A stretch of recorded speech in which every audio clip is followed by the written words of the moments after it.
Alizeh talk کے معزز سامعین کو علیزہ کمل کا سلام۔ دوستو، امید کرتی ہوں آپ سب خیریت سے ہوں گے، جہاں رہیں خوش رہیں۔ دوستو، اگر میری آواز میں آپ ناولز اور شاعری بھی سننا چاہتے ہیں تو ان 2 چینلز کو لازمی سبسکرائب کیجیے۔ آپ کو اس وقت اسکرین پر ایک واٹس ایپ نمبر شو ہو رہا ہے جس پر آپ اپنی کہانیاں شیئر کر سکتے ہیں، اور اگر آپ کسی پروجیکٹ، بزنس یا اپنے کسی چینل اور پیج کی پروموشن کروانا چاہتے ہیں تو اسی نمبر پر ضرور رابطہ کریں۔ انشاءاللہ آپ کی پروموشن کر دی جائے گی۔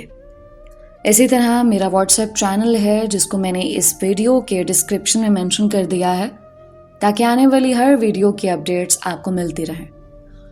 واٹس ایپ چینل کو ضرور فالو کیجیے۔ معزز سامعین، اس وقت اسکرین پر آپ کو ایک چینل شو ہو رہا ہے۔ چینل کا نام ہے اویس شاہ۔ ویڈیو کے ڈسکرپشن میں اس چینل کا لنک مینشن کر رہی ہوں، آپ اس چینل کو وزٹ کر کے ضرور سبسکرائب کریں، کیونکہ اسمال کریٹرز کا حق بنتا ہے کہ ان کو سپورٹ کی جائے۔ بڑھتے ہیں آج کی کہانی کی جانب۔ معزز سامعین، آج میں آپ کو ایک ایسی کہانی سنانے جا رہی ہوں جس کو نیریٹ کرتے ہوئے مجھے بہت کرب محسوس ہوا۔ امید کرتی ہوں کہ اس کہانی سے آپ بہت کچھ سیکھیں گے، تو اپنی رائے ضرور دیجیے گا۔ بڑھتے ہیں آج کی کہانی کی جانب۔ لاہور ایئرپورٹ کے لاؤنج میں مسافروں کا ہجوم تھا۔ ایک نوجوان چال ڈھال سے کسی اچھے خاندان کا چشم و چراغ ایسے اترا کر چل رہا تھا جیسے فتح سے لوٹا ہو۔ سر پر ہیٹ، قیمتی سوٹ اور کلائی پر بندھی مہنگی گھڑی اس کی کامیابی کا پتہ دے رہی تھی۔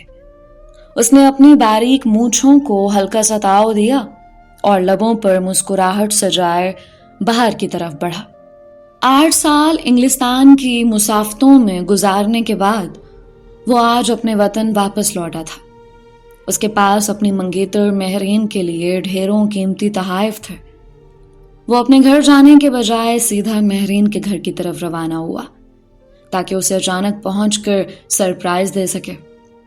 ٹیکسی جب اس پرانی گلی میں داخل ہوئی تو ماضی کی یادیں کسی فلم کی طرح سعد کے ذہن میں گھومنے لگیں۔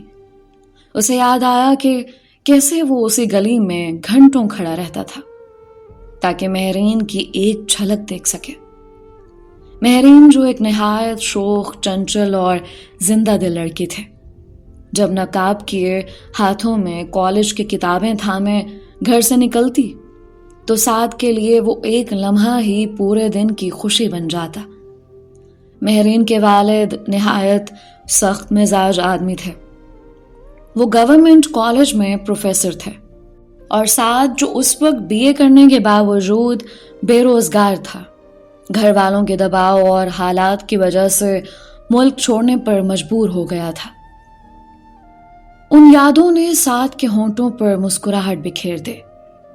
ٹیکسی مہرین کے گھر کے بالکل سامنے آ کر رکے۔ سعد نے گاڑی میں سے اترتے ہی اپنا ہیٹ اتار کر بال سنوارے اور پھر گاڑی کے شیشے میں اپنا چہرہ دیکھا۔ اس نے بڑھ کر دروازے پر دستک دی۔ 2-3 بار دستک دینے کے بعد جب دروازہ کھلا تو سامنے کھڑی لڑکی کو دیکھ کر سعد کے ہوش اڑ گئے۔ سیاہ لباس میں ملبوس وہ لڑکی مہرین ہی تھی، مگر وہ پہلے جیسی شوخ اور ہنسمکھ مہرین نہیں تھی۔ اس کے ہونٹ سوکھے ہوئے تھے، آنکھوں کے گرد گہرے حلقے نمایاں تھے اور چہرے کی رنگت پیلی پڑ چکی تھی۔ سعد کو سامنے دیکھ کر اس کے چہرے پر خوشی کا کوئی تاثر نہ ابھرا۔ اس کی آنکھوں میں تھوڑی سی نمی آئی، مگر اس نے ایک بھی آنسو نہ بہنے دیا۔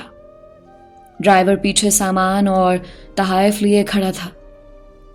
مہرین نے بے حد نکاہت سے سعد کو اندر آنے کا راستہ دیا اور خود ایک طرف ہو گئے۔ سعد بوجھل قدموں کے ساتھ اندر داخل ہوا۔ ڈرائیور نے تمام قیمتی تحائف اور سامان ایک طرف رکھا اور سعد کی خاموشی دیکھ کر چپ چاپ باہر نکل گیا۔ گھر کے در و دیوار پر وہ پہلے جیسی رونق اب کہیں دکھائی نہیں دے رہی تھی۔ سعد کی نظر برآمدے کے کونے میں پڑی، اس سلائی مشین پر جا ٹھہری جو مہرین کی امی کی ملکیت تھی۔ سعد نے مہرین کی جانب دیکھا. اس کی آنکھوں میں ہزاروں سوالات تھے جن کا جواب وہ جلد از جلد چاہتا تھا. مہرین، ماموں اور مامی کہاں ہیں؟ یہ سناٹا کیوں ہے؟ اس نے بامشکل آواز نکالی. مہرین نے کوئی جواب دینے کے بجائے صرف ایک بے جان اشارہ کیا اور نکاہت بھری آواز میں کہا، بیٹھ جاؤ سعد. وہ دونوں اب گھر کے کھلے صحن میں آ بیٹھے جہاں 2 پرانی چارپائیاں بچھی ہوئی تھیں. سعد نے مہرین کے چہرے کو غور سے دیکھا تو اس کا دل کٹ کر رہ گیا. وہ مہرین جو کبھی گلاب کی پنکھڑی جیسی تھی، آج اس کے ہونٹ سوکھے ہوئے تھے. گالوں کی وہ لالی جس پر کبھی سعد کی نظریں ٹھہر جاتی تھیں، اب ان کی رنگت زرد پڑ چکی تھی. اچانک سعد کی نظر دیوار کے ساتھ لپٹی اس چنبیلی کی بیل پر پڑی. یہ وہی بیل تھی جس کی کلیوں کی خوشبو سے کسی زمانے میں پورا گھر مہک اٹھتا تھا. وہ بیل اب مکمل طور پر سوکھ چکی تھی. اس کی ٹہنیاں بے جان ہو کر نیچے لٹک رہی تھیں. سعد کی برداشت جواب دے گئی. اس نے نم آنکھوں کے ساتھ مہرین کا ہاتھ تھامنا چاہا مگر رک گیا. یہ کیا حال بنا لیا تم نے اپنا مہرین؟ میں نے جاتے وقت تم سے ایک وعدہ لیا تھا کہ میرے لوٹ آنے تک تم اپنا خیال رکھو گے. کیا اسی مہرین کو دیکھنے کے لیے میں 8 سال تک پردیس کی ٹھوکریں کھاتا رہا؟ تم نے وعدہ کیا تھا مہرین. اس کے لہجے میں ایک کرب تھا. جواب میں صرف مہرین کی کھانسی کی آواز سنائی تھی. مہرین نے بڑی مشکل سے سانس بحال کی اور سعد کی آنکھوں میں دیکھ کر کہا، سعد، تم اب کیوں چلے آئے؟ اب یہاں کیا بچا ہے؟ پلیز یہاں سے چلے جاؤ. شام ڈھل رہی ہے، وہ کسی بھی وقت آتے ہوں گے. اگر انہوں نے تمہیں یہاں دیکھ لیا تو قیامت آ جائے گی. سعد کے ماتھے پر بل پڑ گئے. وہ مہرین کون؟ کس کی بات کر رہی ہو تم؟ اس کا دل کسی انجانے خوف سے ڈوبنے لگا. مہرین نے نظریں جھکا لی. فیضان، میرے شوہر. سعد، تمہارے جانے کے بعد 2 سال تک میں اس گھر کے در و دیوار سے لڑتی رہی. سب کہتے تھے کہ تم نہیں آؤ گے، تم پردیس کے ہو کر رہ گئے ہو. مگر میں نے ضد پال رکھی تھی کہ میں سعد کے لوٹ آنے تک اس کی امانت بن کر رہوں گی. میں نے درجنوں رشتے ٹھکرا دیے، ہر بار ابا کی ناراضی سہی، لیکن پھر 2 سال بعد ابا کو دل کا دورہ پڑا اور وہ ہمیں چھوڑ کر چلے گئے اس دنیا سے. وہ رکے. اس کی آنکھوں سے آنسوؤں کا ایک سیلاب رواں تھا. ابا کے جانے کے بعد میں اور امی اس دنیا میں بالکل اکیلے اور بے سہارا رہ گئے. گھر کا خرچہ چلانا محال ہو گیا. امی نے ہمت نہیں ہاری. وہ اسی پرانی سلائی مشین پر رات بھر لوگوں کے کپڑے سیتی رہی تاکہ ہمارا سر ڈھکا رہے. مگر پھر تقدیر کو کچھ اور ہی منظور تھا. امی کی طبیعت بگڑی اور ٹیسٹ ہونے پر پتہ چلا انہیں ہیپیٹائٹس ہے. وہ بستر سے لگ گئی مگر ان کی آنکھوں میں صرف میری فکر تھی. وہ مجھ سے کہتی تھیں کہ مہرین، میں مر گئی تو تمہارا کیا ہوگا؟ مجھ سے امی کا وہ تڑپنا اور ان کی بے بسی دیکھی نہیں جاتی تھی. ایک دن میں نے ان کا ہاتھ تھام کر کہہ دیا کہ امی، جہاں آپ چاہیں میرا رشتہ کر دیں، مجھے اب کوئی اعتراض نہیں ہے. مجھ سے امی کی پریشانی نہیں دیکھی جاتی تھی اور میں جانتی تھی کہ ان کی پریشانی کی اکلوتی وجہ میں ہی تھی۔ اچانک سے کھانسی کا ایک زوردار دورہ پڑا۔ مہرین کا پورا وجود لرزنے لگا۔ سعد کی آنکھوں سے بے ساختہ آنسو جاری ہو گئے۔ وہ مہرین کی حالت دیکھ کر تڑپ اٹھا، مگر اسے چھونے کا حق بھی کھو چکا تھا۔ مہرین نے بات جاری رکھی۔ امی نے فیضان سے میرا نکاح کر دیا۔ وہ ابا کے شاگرد تھے اور ابا کی وفات کے بعد ان کی جگہ سرکاری ملازمت مل گئی تھی۔ میری شادی کے صرف 6 ماہ بعد امی بھی مجھے چھوڑ کر اس دنیا سے رخصت ہو گئی۔ یہ کہتے ہوئے مہرین پھوٹ پھوٹ کر رونے لگے۔ اس وقت صحن میں موت جیسا سکوت طاری ہو گیا۔ صرف مہرین کے سسکنے کی آواز آ رہی تھی۔ سعد کے پاس کہنے کو کچھ نہیں تھا۔ وہ جو 8 سال کی کامیابیاں سمیٹ کر لایا تھا، آج اسے وہ سب راکھ کے ڈھیر سے زیادہ کچھ نہ لگے۔ وہ مہرین کو دلاسا دینا چاہتا تھا، اسے اپنی آغوش میں چھپا لینا چاہتا تھا، مگر اب وہ کسی اور کے تھے۔ کچھ دیر بعد مہرین نے اپنے آنسو پہنچے اور پھر سے وہی التجایا نظروں سے دیکھا۔ وہ آنے والے ہیں سعد، خدا کے لیے اب جاؤ یہاں سے۔ تمہارا یہاں ہونا میرے باقی ماندہ سکون کو بھی چھین لے گا۔ اب ہم 2 الگ راستوں کے مسافر ہیں۔ سعد اٹکا ہوا سانس لے کر اٹھا۔ اس کے قدم من بھر کے ہو گئے تھے۔ اس نے اپنے ان قیمتی تحائف کی طرف دیکھا جو اب فضول اور بے معنی لگ رہے تھے۔ وہ بوجھل قدموں سے صحن سے نکلا اور جب وہ گھر کی دہلیز سے باہر قدم رکھ رہا تھا تو مہرین نے اسے دیکھتے ہوئے ایک آخری جملہ کہا جس نے سعد کی روح کو زخمی کر دیا۔ تم نے آنے میں بہت دیر کر دی سعد۔ دروازہ ایک بھاری آواز کے ساتھ بند ہو گیا اور سعد باہر گلی میں تنہا کھڑا رہ گیا۔ اسے یوں لگا جیسے وہ کسی زندہ لاش کے وجود میں قید ہو گیا ہو۔ پیروں میں سکت نہیں تھے، مگر وہ بوجھل قدموں سے اپنے گھر کی طرف بڑھتا رہا جو مہرین کے گھر کے بالکل برابر تھا۔ گھر والوں نے اسے دیکھا تو خوشی کی لہر دوڑ گئی۔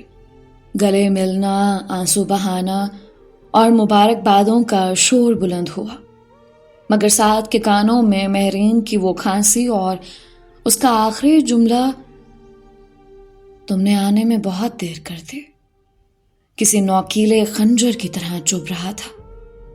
رات کا کھانا لگا تو گھر میں ایک میلے کا سا سما تھا۔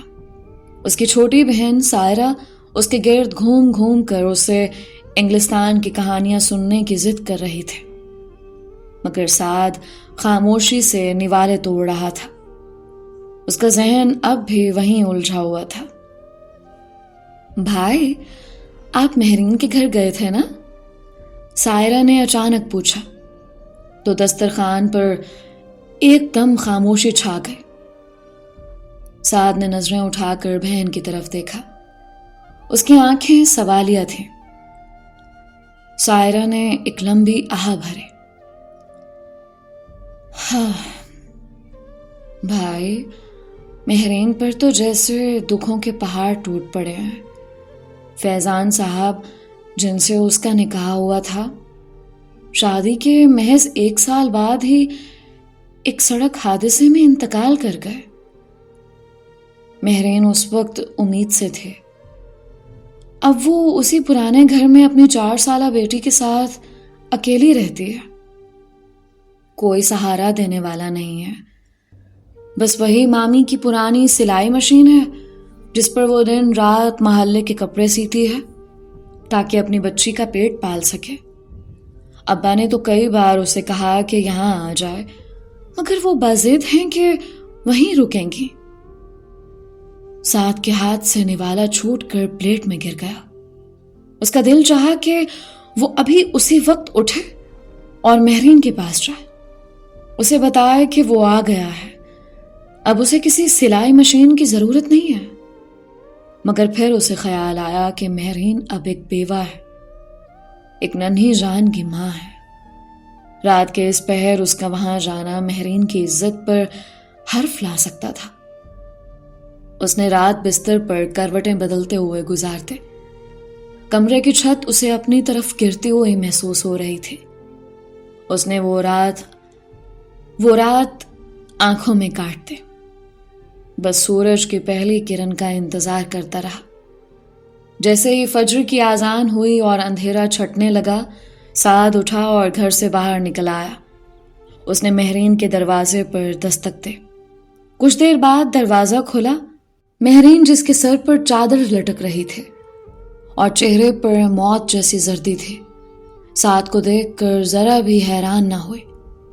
صحن سے ایک چھوٹی سی بچی دوڑتی ہوئی آئی اور مہرین کی قمیص سے لپٹ گئی۔ ماما، یہ کون ہے؟ بچی کی آواز نے سعد کے کلیجے کو چیر دیا۔ سعد بغیر کچھ کہے صحن میں داخل ہو گیا۔ اس کی نظر اس سلائی مشین پر پڑی جس پر ابھی ایک سلا سیاہ جوڑا رکھا تھا۔ وہ مشین مہرین کے ہاتھوں کی تھکن اور اس کی بیماری کی خاموش گواہ تھے۔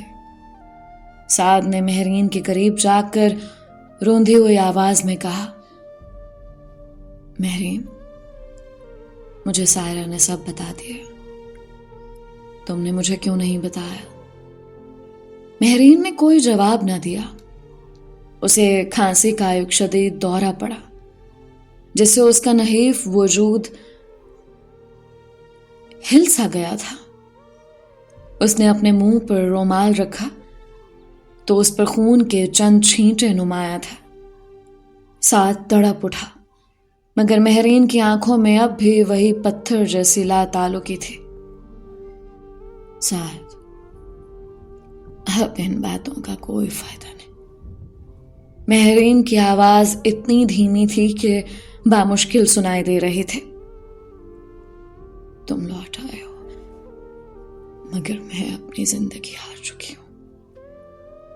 میرا انتظار اب ختم ہو گیا، مگر اس کا صلہ اب میرے کسی کام کا نہیں۔ اب اس گھر کی ویرانی ہی میرا مقدر ہے۔ تم یہاں سے چلے جاؤ سعد۔ اب میرے پاس تمہیں دینے کے لیے نہ وہ ہنسی ہے اور نہ ہی وہ مہرین جو کبھی تمہارے لیے جیا کرتی تھی۔ سعد صحن میں رکھی اس بوسیدہ چارپائی پر بیٹھ گیا جس کی بان ڈھیلی ہو چکے تھے، بالکل مہرین کی ہمت کی طرح۔ سامنے سلائی مشین پر رکھا کپڑا پنکھے کی ہوا سے اڑ رہا تھا۔ سعد نے نظر بھر کر اس عورت کو دیکھا جو کبھی اس کے خوابوں کی ملکہ تھے۔ تمہاری یہ حالت مہرین، تم نے مجھ سے کیوں چھپایا؟ سعد نے لرزتی آواز میں پوچھا۔ اس کی نظریں مہرین کے ان ہاتھوں پر تھیں جن کی پوریں سوئیوں کے چبھنے سے نیلی پڑ چکی تھی۔ مہرین نے ایک سرد آہ بھری اور پاس ہی پڑی ایک کرسی پر بیٹھ گئی۔ بتاتی کیسے سعد؟ تم تو وہاں تھے جہاں سے آواز بھی پلٹ کر نہیں آتی تھی، اور پھر میں نے چھپایا ہی کیا تھا؟ میری تنہائی، میرا دکھ اور میری یہ بیماری تو اس محلے کی دیواروں کو بھی پتا تھی، بس تم ہی دیر سے آئے۔ اس کے لہجے میں کوئی شکایت نہیں تھی، بس ایک ایسی مردنی تھی جو شکایت سے بھی زیادہ تکلیف دہ تھی۔ سعد کا جی چاہا کہ وہ چیخ چیخ کر روئے، اپنی اس کامیابی پر ماتم کرے جو اسے مہرین کی اس بربادی کی قیمت پر ملی تھی۔ سائرہ نے بتایا کہ فیضان، سعد کا جملہ ادھورا رہ گیا۔ وہ اس شخص کا نام لیتے ہوئے بھی ایک عجیب سی اذیت محسوس کر رہا تھا۔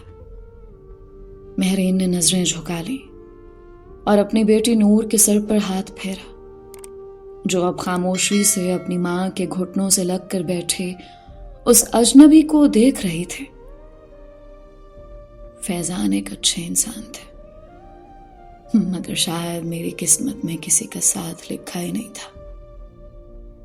ان کے جانے کے بعد جب میں نے دیکھا کہ میرے پاس بیٹی کا پیٹ پالنے کے لیے 1 ٹکا بھی نہیں ہے، تو میں نے اسی سلائی مشین کو اپنا سہارا بنا لیا۔ دن گزرتے گئے اور میری یہ کھانسی بڑھتے گئے۔ ڈاکٹر کہتے ہیں کہ پھیپھڑوں میں زہر اتر چکا ہے۔ یہ کہتے ہوئے مہرین ہنس پڑے۔ شاید یہ وہی زہر ہے جو تمہارے انتظار کی راتوں میں نے گھونٹ گھونٹ کے پیا تھا۔ اچانک مہرین کو دوبارہ کھانسی کا دورہ پڑا۔ اس کا پورا جسم لرزنے لگا۔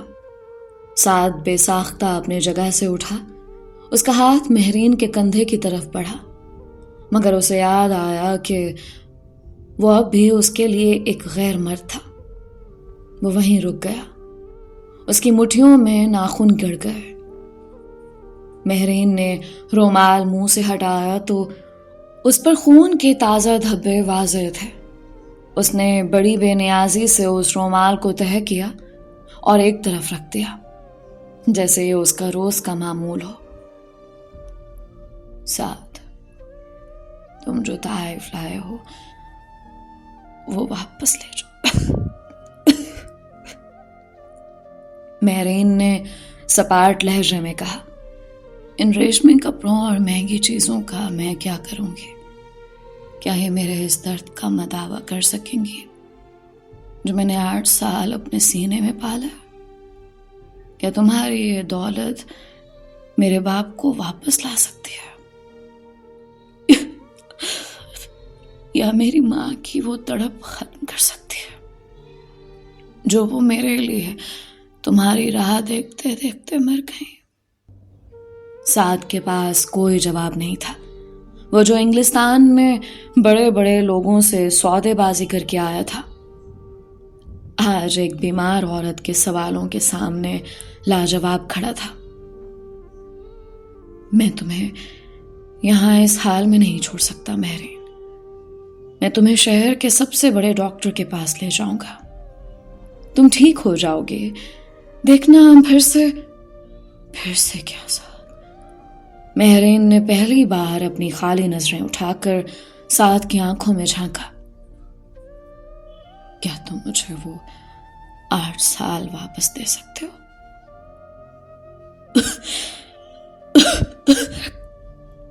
کیا تم میرے اس ننھے سے وجود سے اس کے باپ کا نام مٹا سکتے ہو؟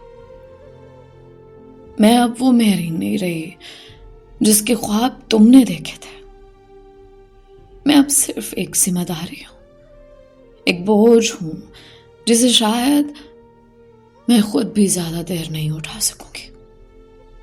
سعد نے محسوس کیا کہ مہرین کی آنکھوں میں اب کوئی بھی جذبہ باقی نہیں رہا، نہ پیار، نہ نفرت، نہ امید۔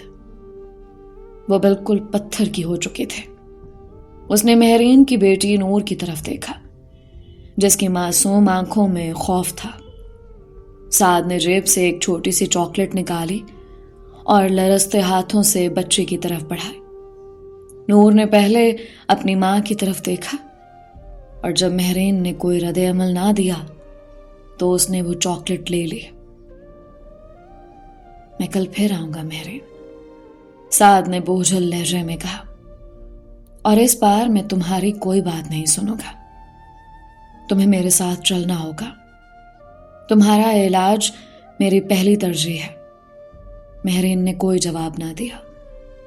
وہ بس خاموشی سے سلائی مشین کے پیڈل پر اپنا پاؤں رکھ کر دوبارہ کام شروع کرنے لگے۔ مشین کی ٹک ٹک کی آواز خاموش صحن میں گونجنے لگے، جو سعد کے لیے کسی ماتمی دھن سے کم نہ تھے۔ وہ الٹے قدموں باہر کی طرف نکلا۔ جب وہ گلی میں آیا تو اسے لگا کہ وہ ایئرپورٹ پر آنے والا کامیاب سعد نہیں، بلکہ وہی پرانا بے روزگار لڑکا ہے جو آج پھر زندگی کی بازی ہار گیا تھا۔ وہ وہیں کھڑا اپنی سوچوں میں غرق تھا کہ اچانک مہرین کے گھر سے نور کے رونے کی دل خراش آواز آنے لگے۔ سعد بھاگتا ہوا اندر داخل ہوا تو دیکھا کہ مہرین سلائی مشین کے پاس فرش پر گری ہوئی تھی۔ اس کا ہاتھ مشین کے پیڈل پر تھا مگر اس کا نحیف وجود بے جان ہو چکا تھا۔ فرش پر خون کے سرخ دھبے اس کی بگڑتی ہوئی حالت کا ماتم کر رہے تھے۔ نور اپنی ماں سے لپٹ کر رو رہی تھی۔ سعد نے تڑپ کر مہرین کو اپنی باہوں میں اٹھایا۔ اس کا جسم ٹھنڈا پڑ رہا تھا۔ مہرین، مہرین، آنکھیں کھولو، دیکھو میں آ گیا ہوں۔ اب میں تمہیں کچھ نہیں ہونے دوں گا۔ سعد کی آواز گلی کے سناٹے کو چیر رہی تھی مگر مہرین کی پلکیں بوجھل تھیں۔ ان میں اب دیکھنے کی سکت باقی نہیں رہی تھی۔ وہ اسے فوراً شہر کے سب سے بڑے ہسپتال میں لے گیا جہاں اسے ایمرجنسی میں داخل کر لیا گیا۔ سفید راہداریوں میں دوڑتے ہوئے اسٹریچر پر مہرین کسی مرجھائے ہوئے پیلے پھول کی طرح لگ رہی تھی۔ ڈاکٹروں کی بھاگ دوڑ اور مشینوں کی بیپ نے سعد کے دل کی دھڑکنوں کو بے ترتیب کر دیا تھا۔ کچھ دیر بعد جب ڈاکٹر باہر نکلا تو اس کے چہرے کے تاثرات دیکھ کر سعد کے پیروں تلے زمین نکل گئی۔ حالت بہت تشویشناک ہے۔ انفیکشن بہت زیادہ پھیل چکا اور انہوں نے بروقت علاج نہ کروا کر کیس بہت بگاڑ لیا۔ ہم کوشش کر رہے ہیں مگر اب سب کچھ کسی معجزے پر منحصر ہے۔ سعد وہیں راہداری میں دیوار کے سہارے بیٹھ گیا۔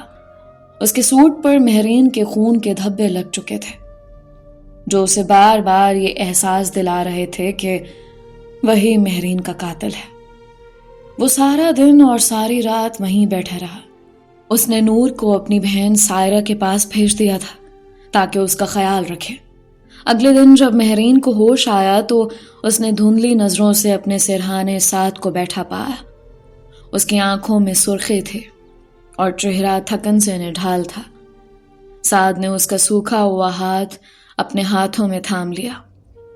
اس بار مہرین نے اپنا ہاتھ پیچھے نہیں کھینچا۔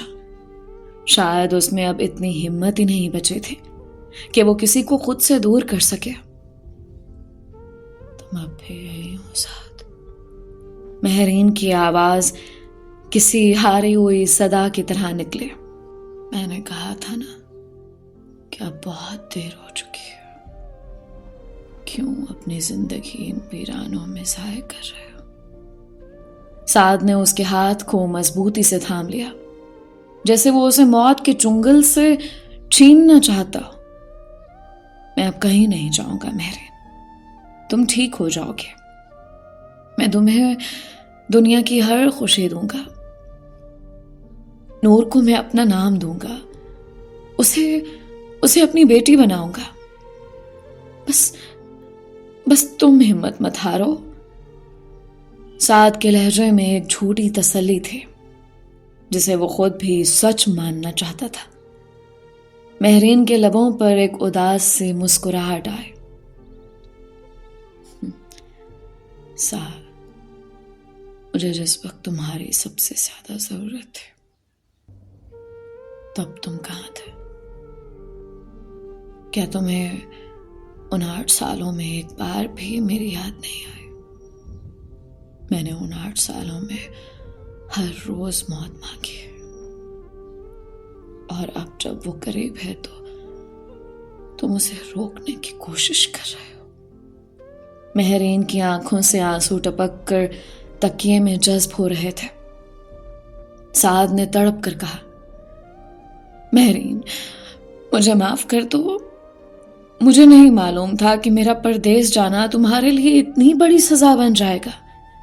میں نے وہاں جو کچھ بھی کیا صرف تمہارے لیے کیا تھا۔ میں چاہتا تھا کہ جب لوٹوں تو تمہارے ابا مجھے بے روزگار کہہ کر ٹھکرا نہ سکیں۔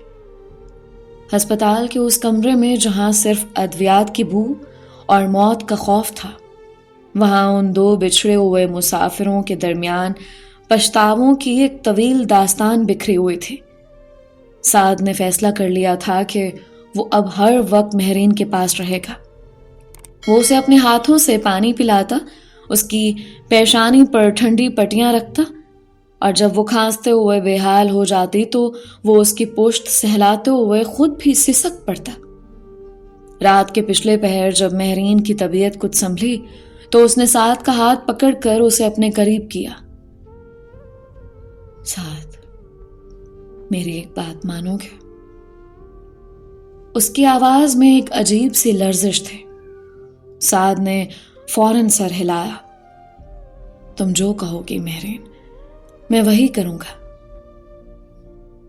میرے نور، وہ بہت معصوم ہے، میرے بعد اس کا کوئی نہیں ہوگا۔ اسے کبھی یہ احساس نہ ہونے دینا کہ وہ یتیم ہے۔ اسے اپنے سائے میں رکھنا، اسے وہ محبت دینا جو اسے اس کے باپ سے نہ مل سکے۔ مہرین کے لہجے میں الوداعی کیفیت تھی۔ سعد کا دل جیسے اندر سے کٹ رہا تھا۔ ایسی باتیں مت کرو مہرین، تم خود اسے پالو گی، ہم مل کر اسے بڑا کریں گے۔ مگر مہرین نے آنکھیں موند لی، جیسے وہ مزید بحث کی سکت نہ رکھتی ہو۔ اس رات سعد مہرین کے بستر کے پاس بیٹھ کر اسے تکتا رہا۔ اسے احساس ہو رہا تھا کہ مہرین اس کے پاس ہوتے ہوئے بھی اسے بہت دور جا رہی ہے، اور وہ چاہ کر بھی اسے روک نہیں پا رہا۔ ہسپتال کے اس نیم تاریک کمرے میں مانیٹر کی بیپ ایک عجیب سی وحشت پیدا کر رہی تھی۔ مہرین کی سانسیں اکھڑ رہی تھیں، اور سعد اس کے سرہانے بیٹھا اس کے لاغر ہاتھ کو اپنے دونوں ہاتھوں میں تھامے مسلسل سہلا رہا تھا۔ اسے محسوس ہو رہا تھا کہ جیسے مہرین کی روح اس قید خانے سے نکلنے کے لیے تڑپ رہی ہو۔ مہرین نے بہت مشکل سے اپنی تھکی ہوئی آنکھیں کھولیں اور سعد کو دیکھا۔ تمہیں یاد ہے وہ پارک؟ اس کی آواز اتنی نحیف تھی کہ سعد کو اس کے لبوں کے قریب ہونا پڑا۔ سعد کے ذہن میں ماضی کا ایک دریچہ کھل گیا۔ اسے وہ وقت یاد آیا جب ان دونوں کی آنکھوں میں بے شمار خواب تھے، اور وہ دنیا کی سختیوں سے بے خبر تھے۔ وہ یادیں کسی فلم کی طرح اس کی آنکھوں کے سامنے گھومنے لگیں۔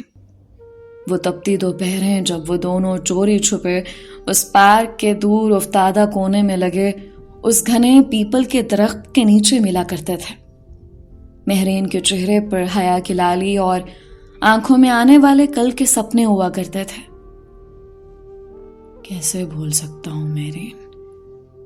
سعد کی آواز بھرائے ہوئی تھی۔ تم تب کتنی بات ہونی تھی، تمہارے کہے اس پارک میں زندگی بھر دیتے تھے۔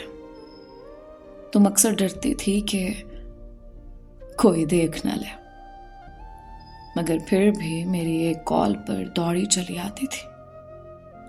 مہرین کے سوکھے ہوئے لبوں پر ایک لرزتی ہوئی مسکراہٹ آئی۔ اور تمہارا وہ آخری بار ملنا، جب تم نے بتایا مجھے کہ تمہارا ویزا لگ گیا اور تم انگلستان جا رہے ہو، میری تو جیسے جان ہی نکل گئی تھی۔ سعد کو وہ شام یاد آئی جب وہ آخری بار اس پارک میں ملے تھے۔ سورج ڈھل رہا تھا اور پرندے اپنے گھونسلوں کو لوٹ رہے تھے۔ مہرین کے چہرے پر آنسوؤں کی قطاریں تھیں، اور وہ سعد کا ہاتھ پکڑ کر اسے التجا کر رہی تھی کہ وہ اسے چھوڑ کر نہ جائے۔ سعد نے تب مہرین کے چہرے کو اپنے ہاتھوں کے پیالے میں بھرا تھا اور اس کی آنکھوں میں آنکھیں ڈال کر بڑے مان سے کہا تھا، مہرین، میں جا رہا ہوں تاکہ جب واپس لوٹوں تو تمہارے ابا کے سامنے سر اٹھا کر تمہارا ہاتھ مانگ سکوں۔ میں بہت جلد واپس آؤں گا، بہت سارا پیسہ اور ڈھیروں خوشیاں لے کر۔ تم بس میری رہنا مہرین، صرف میرے، اور خدا کے لیے اپنا خیال رکھنا۔ تمہاری یہ ہنسی ہی وہاں میرا حوصلہ بنے گی۔ مہرین نے تب سسکیاں لیتے ہوئے سعد کے ہاتھ پر اپنا ہاتھ رکھا تھا اور ایک ایسا وعدہ کیا تھا جس نے اس کے اگلے 8 سالوں کو جہنم بنا دیا تھا۔ سعد، میں وعدہ کرتی ہوں جب تک سانس ہے تمہاری ہی رہوں گی، چاہے حالات جیسے بھی ہوں۔ میرا یہ دل صرف تمہارے لیے دھڑکے گا۔ میں تمہارا انتظار کروں گی سعد، تمہارے لوٹ آنے تک۔ مہرین کی آنکھوں سے آنسو بہہ کر سعد کے ہاتھ پر گر رہے تھے۔ میں نے اپنا وعدہ نبھایا ہے سعد، میں تمہارے لوٹ آنے تک کسی اور کی نہیں ہوئی۔ وہ جو فیضان کے ساتھ میرا نکاح ہوا، وہ تو صرف جسم کا سودا تھا جو میں نے اپنی مرتی ہوئی ماں کی خاطر کیا، مگر میری روح آج بھی اسی پارک میں، اسی پیپل کے نیچے تمہارے منتظر بیٹھی ہے۔ سعد کا ضبط جواب دے گیا۔ وہ مہرین کے ہاتھ پر سر رکھ کر پھوٹ پھوٹ کر رو پڑا۔ اس کی سسکیاں کمرے کی دیواروں سے ٹکرا کر واپس آ رہی تھیں۔ مجھے معاف کر دو مہرین، میں کتنا بدقسمت ہوں کہ جب واپس آیا تو تمہارے پاس صرف دکھ دینے کے لیے آیا۔ میں نے تمہیں وہ 8 سال دیے جو صرف تنہائی اور اذیت کے تھے، اور اب جب میں تمہارے پاس ہوں تو تم مجھ سے دور جا رہی ہو۔ مہرین نے بڑی مشکل سے اپنا ہاتھ اٹھا کر سعد کے بالوں میں پھیرا۔ رو نہیں سعد، دیکھو تم لوٹ آئے ہو نا، میرا انتظار تو پورا ہو گیا۔ میں نے کہا تھا نا کہ تمہارے لوٹ آنے تک زندہ رہوں گے، اور دیکھو قدرت نے مجھے اتنی مہلت دی تھی کہ میں تمہیں ایک بار جی بھر کر دیکھ لوں۔ اب میرے اندر لڑنے کی ہمت نہیں رہی۔ کمرے میں ایک بار پھر سے خاموشی طاری ہو گئی۔ ماضی کی وہ حسین یادیں اب ایک نوکیلے خنجر کی طرح سعد کے دل کو زخمی کر رہی تھیں۔ اسے یاد آ رہا تھا کہ کیسے وہ دونوں اپنے گھر کے نقشے بنایا کرتے تھے، کیسے وہ بچوں کے نام سوچا کرتے تھے۔ وہ سب خواب اب اس ICU کے کمرے میں موجود آکسیجن کے سلنڈروں اور ادویات کی بو میں دفن ہو رہے تھے۔ مہرین کی سانسیں اب مزید اکھڑنے لگی تھیں۔ سعد نے مہرین کا ہاتھ اپنے ماتھے سے لگایا اور لرزتی ہوئی آواز میں کہا، مہرین، میں تمہیں کچھ نہیں ہونے دوں گا، تھوڑی سی ہمت کرو مہرین۔ مہرین کے لبوں پر ایک ایسی تسکین آ گئی جیسے کسی مسافر کو صدیوں کی تھکن کے بعد اپنی منزل مل گئی ہو۔ مانیٹر پر لکیریں سیدھی ہونے لگی تھیں۔ اس کی آنکھیں اب بھی سعد کے چہرے پر جمی ہوئی تھیں۔ ان آنکھوں میں بے شمار سوالات تھے، ادھورے شکوے تھے، اور ان سب سے بڑھ کر سعد کے لیے وہ لازوال محبت تھی جو 8 سال کے طویل ہجر میں بھی کم نہیں ہوئی تھی۔ پھر اچانک وہ آنکھیں ساکت ہو گئیں۔ وہ وجود جو دکھوں کی چکی میں پس کر ادھموا ہو چکا تھا، مہرین کی روح اس قفس سے پرواز کر چکی تھی، مگر اس کی کھلی ہوئی آنکھیں اب بھی سعد سے پوچھ رہی تھیں کہ تم نے لوٹ کر آنے میں اتنی دیر کیوں کرتے؟ سعد کو لگا جیسے پوری کائنات اس کے اوپر گر پڑی ہو۔ وہ مہرین کے بے جان جسم پر سر رکھ کر پھوٹ پھوٹ کر رو پڑا۔ اس کی سسکیاں اور دوہایاں ہسپتال کے اس کمرے کی دیواروں سے ٹکرا کر واپس آ رہی تھیں۔ مہرین، آنکھیں کھولو مہرین، میں آ گیا ہوں، دیکھو میں لوٹ آیا۔ مگر اب پکارنے کے لیے صرف سناٹا باقی تھا۔ ہسپتال کے اس کمرے میں جہاں زندگی بچانے کی ہر سہولت موجود تھی، وہاں ایک سچی محبت کا چراغ بجھ چکا تھا۔ وقت کی سب سے بڑی ستم ظریفی یہی ہے کہ یہ زخم تو بھر دیتا ہے مگر نشان باقی رکھتا ہے۔ سعد لوٹ تو آیا تھا، مگر اس کے اور مہرین کے درمیان اب وہ 8 سال نہیں بلکہ ابدیت کا وہ فاصلہ تھا جسے کائنات کی کوئی بھی دولت یا پچھتاوا کم نہیں کر سکتا تھا۔ اس کی واپسی ایک ایسی دستک تھی جو تب ہوئی جب گھر کا مکین ہی رخصت ہو چکا تھا۔ محبت میں سب سے بڑا دھوکہ یہ گمان ہے کہ وقت ابھی باقی ہے۔ سعد نے سمندر پار بیٹھ کر زندگی کا جو نقشہ بنایا تھا، اسے یہ معلوم نہ تھا کہ تقدیر اس کے حصے کے رنگ مہرین کی سسکتی ہوئی خاموشی میں سے چرا کر اس کی قسمت رنگ رہی ہے۔ اب اس کے پاس بچی ہوئی زندگی صرف ایک قرض تھے جسے اسے مہرین کی بیٹی کی اجنبی آنکھوں میں دیکھ کر چکانا تھا۔ دوستو، یہ تھی سعد اور مہرین کی کہانی۔ امید کرتی ہوں اس کہانی سے بہت سے نوجوانوں نے کافی کچھ سیکھا ہوگا۔ اپنی رائے کا اظہار کامنٹس میں ضرور کیا کریں۔ کامنٹ کے آخر میں اپنا نام اور اپنے ملک کا نام بھی ضرور مینشن کیا کریں۔ آپ سب کے پیار اور سپورٹ کا بے حد شکریہ۔ آج کا پہلا کامنٹ ہے، آپ کیسے اس طرح کی ویڈیو بنا لیتی ہیں؟ آپ اتنی اچھی طرح کیسے بول لیتی ہیں؟ آپ سٹوری کو کس طرح ریڈ کرتی ہیں؟ Please reply in video. آپ کا بے حد شکریہ۔ اس کا جواب میں صرف اتنا دینا چاہوں گی کہ ہر انسان کو کچھ نہ کچھ ایفرٹ کرنی پڑتی ہے۔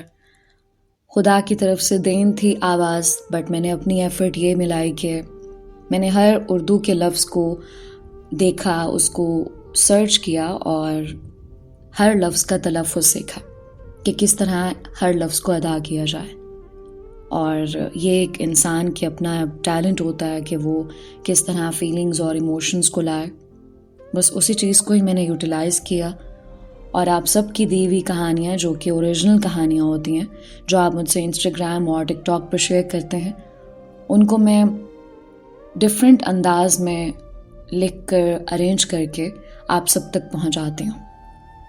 آج کا دوسرا کامنٹ ہے، السلام علیکم آپی، کیا حال ہیں؟ سب ٹھیک ہے؟ بہت اچھی سٹوری ہے، عمر علی سیالکوٹ پاکستان سے۔ وعلیکم السلام عمر علی، آپ کا بے حد شکریہ۔ ایسے ہی سپورٹ کرتے رہیں اور سنتے رہیں، جزاک اللہ فار دیٹ۔ نیکسٹ کامنٹ ہے، کمال کی سٹوری ہے، مزے کی سٹوری تھی اور انداز بیان تو بہت ہی کمال، وہاں بہت خوب۔ بہت شکریہ یہ جس نے بھی کامنٹ کیا ہے، آپ سب کے پیار کا، آپ سب کی سپورٹ کا بے حد شکریہ۔ آپ سپورٹ کر رہے ہیں، موٹیویشن ملتی ہے تو مزید اچھا کام کرنے کا انسان کو حوصلہ ملتا ہے۔ میرے چینل کو ضرور سبسکرائب کیا کریں، صرف کہانی سنتے نہ رہا کریں، سبسکرائب بھی کیا کریں کیونکہ اور اچھا کام کرنے کا حوصلہ ملتا ہے۔ ان کہانیوں کو اپنے پیاروں تک بھی شیئر کیا کریں کیونکہ آج کا جس طرح سے ٹائم چل رہا ہے، ہمیں چاہیے کہ میکسیمم ایک دوسرے کو سپورٹ کریں اور ایک دوسرے کو کچھ ایک بڑا سبق دیں تاکہ مزید آنکھیں کھلیں اور انسان جو ہے وہ اپنی لائف میں اور زیادہ پازیٹیو ہو اور اچھے طریقے سے اپنے کاموں کو سر انجام دے سکے۔ ملتے ہیں ایک اور نئی اور منفرد کہانی کے ساتھ۔ مجھے اپنی ڈھیر ساری دعاؤں میں یاد رکھیں، اپنا اور اپنوں کا بہت خیال رکھیں۔ علیزہ کمل کو اجازت دیجیے، اللہ ہم سب کا حامی و ناصر رہے۔